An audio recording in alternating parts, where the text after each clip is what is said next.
Hello everyone and welcome back to Sunsoul Gaming. No face cam today, not doing that, but we do have player masteries for you. And this first one here is sent in by Tsruugi. He's driving the Lycan. Now the Lycan is quite an average tank, all round, average. The velocity and the aim time on this tank, however, are quite bad. And the armor, it doesn't really work against higher tier tanks. And even against a lot of tanks in the same tier, the armor on this tank doesn't work the way it should. But against lower tier tanks and like mediums and lights of the same tier, this tank's armor profile can do amazing things. And you're going to see it in this match. Now, Tsruugi is going to play a very, very good match here. He's pushing forward with his team. They are getting very aggressive on base C. And Tsruugi's just going to go straight through. He's going to try and hold off the enemy tanks, which is the right thing to do. If you're a heavy, don't sit there and try and cap the base. Push through, stop the enemy from taking control of this section, and let your allies cap the base. You clearly don't need it for a mastery. Tsruugi gets a mastery here and didn't cap the base. So if you play your tank right, nice bounce off the front plate there, and that's where the angle on the front of this can come in handy. Great track shot with a fire there as well, put in by Tsruugi. And he's just backing up, making sure that he's got hard cover, he's got enough distance from the enemy to get a reload on safely. And I'm loving the map awareness that he's showing here. He just was looking around, making sure he wasn't going to get crossfired out by targets. He's not going to push on this KV-1 East just yet, but he does have team support. The KV-1 East is just fired, and Tsruugi's going to move in here, just being really smart about it, aiming for the weak hatch at the top. And right now, he's going to do a lot of wiggling. He's going to stop this KV-1S from getting any decent shots. And I love it. I love how he done that. This KV-1S has just given up. Decided, nah, you know what? We're not going to shoot Tsruugi. We can't get a good enough shot. Now, if he had aimed at the top of this tank's turret, he might have been able to get a shot. The top of this tank's turret, where the hatches are, is actually quite weak. So you can aim for that on this tank.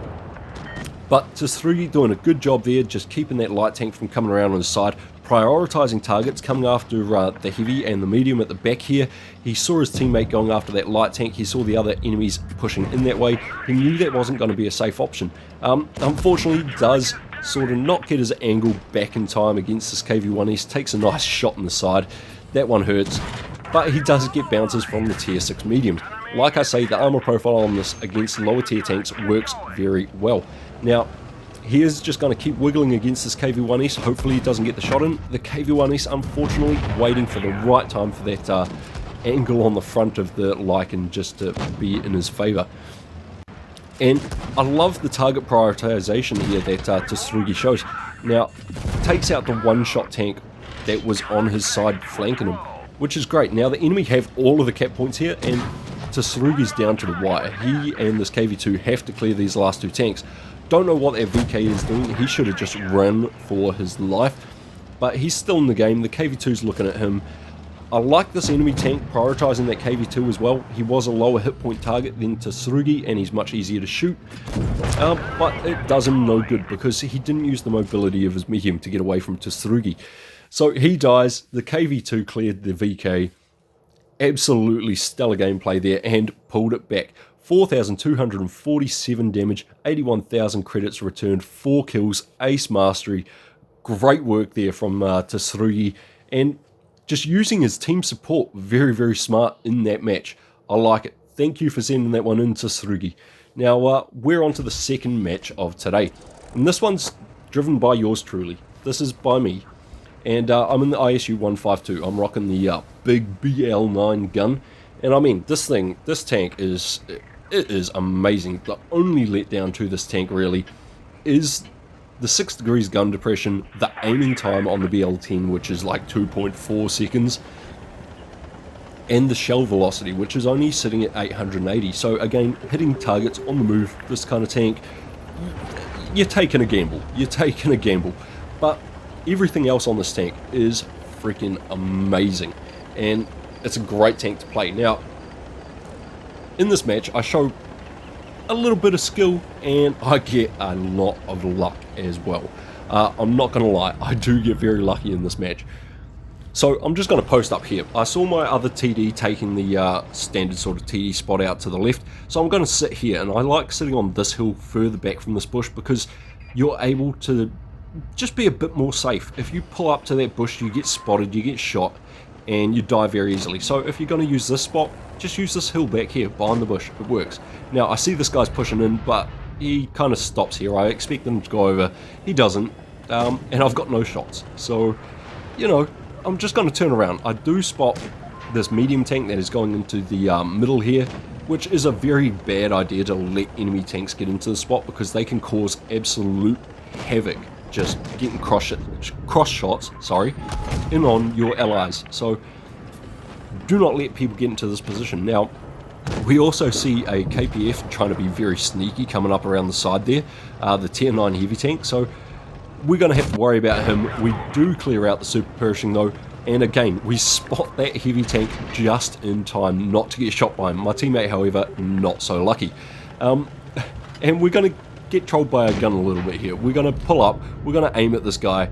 He is going to light back up, but he's going to turn his turret just before I fire, and I bounce. Yep. Now, we can't dwell on that bounce too much. We do have a cavalry coming up on the side here, so we're just going to push through. That VK is no longer paying attention to us. This guy wasn't expecting us to push up and be in his face, so we do get a nice shot into him there. Unfortunately, we take one in return, and now we're sitting on 252 hit points. Not the greatest position to be in for this tank. When you've got this low hit points and this amount of hit points left on the enemy team, it's very dangerous. So I'm just going to back right out. I'm going to let this light tank be the front runner here. I mean, hopefully this guy doesn't just HE the light tank and whop him right out of the game, because that would suck for me being the only tank holding him off. However, I do notice this VK has now pushed around in behind my allies, and we can't have that, so I do have to prioritize him as a target. Hopefully the VK doesn't push on us. If he does, you know, we will end up getting severely hurt. But we can't leave this guy here. He's weakening our entire front line, and we've got to take him out. So that's exactly what I'm going to do. Getting the nice shots into the back of his turret. Just check on my ally, make sure, yep, no, he's okay. He's having fun with the cavalry back there, and he should be able to outmaneuver him. Anyway, we're going to try and get a shot into this Jag Tiger here. And I have no idea where that went, guys. It could have been a ghost shell, it could have hurt the dirt, I'm not quite sure. But this cavalry has now killed my teammate. But he is also sitting on a very juicy amount of hit points for me. So hopefully I can clear him in one shot, which I'm not going to get because my gun trolled me and I bounced. However, I do get lucky here. He drives up on the angle of the berm there, dunks a shot into the dirt. He even says, what the F in chat, you know. I slap him with a shell, low rolled, and wow, now we're in a very dangerous position. So we're just going to pull back, make sure no one's going to shoot us in the side. Our teammate comes to save our life, and he dies. Sorry mate, but thank you for taking that shot. Now I know this cavalry is on quite a long reload. I can get in here, shoot him, notice the defender, and the guy who just saved my life is still saving my life even in death. Taking that shot from the Defender Mark 1 for me, which, thank you so much, my dude. Like, you could not have charged into a better spot to die for me. Thank you so much. Now, we do dunk our shot again into the dirt there. Like I say, the aiming time on this tank is not the greatest, so your accuracy is not going to be the best with the BL-10.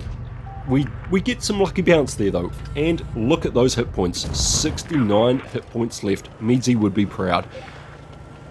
Anyway, we do pick up the awesome kill on that Defender Mark 1, who thought I'd just fully run away. And now it's just this one last tank left alive. We're going to swap to HE shells. Our teammates face hugging them, so we don't have to worry about being shot, and we snap that last kill. Victory! Yeah, so that was a very good match for me in the ISU 152 with the BL-10. We get 3,566 damage, pick up 24,000 credits, 5 kills, and an ace mastery. Thank you guys all for watching. I hope you enjoyed the video. Don't forget to like and subscribe, please. It does help me out a lot. And until next time, stay safe, use cover. Cheers.